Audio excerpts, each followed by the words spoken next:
দিলীপ ঘোষের জীবনে নতুন অধ্যায়। বিয়ের পর কি বদলাবে দিলীপ ঘোষের জীবন? পশ্চিমবঙ্গের বিজেপি নেতা দিলীপ ঘোষ, যিনি দীর্ঘদিন ধরে রাজনীতির মাঠে অগ্রগামী ছিলেন, অবশেষে তার জীবনের অন্যতম গুরুত্বপূর্ণ মুহূর্তটি বরণ করেছেন। বিয়ের পর দিলীপ ঘোষ জানিয়েছেন, এখন সংসারই আমার রণক্ষেত্র।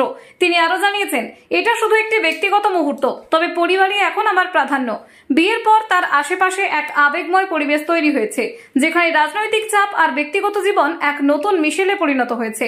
যদিও রাজনীতিতে তার ভূমিকা অপরিহার্য, তবে ব্যক্তিগত জীবনে এক নতুন শুরুর পথে পা রেখেছেন তিনি। বিয়ের পর দিলীপ ঘোষের জীবনে কি বদল আসবে? রাজনীতির দুনিয়ায় তার জোরালো উপস্থিতি বজায় রাখার পাশাপাশি কি পারিবারিক জীবনে তার আরো সময় ব্যয় হবে?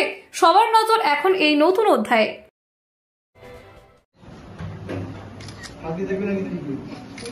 দেখবে না কিন্তু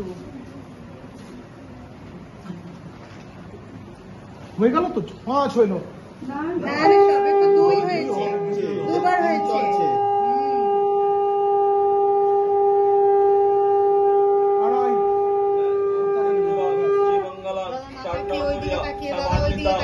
मान मान देख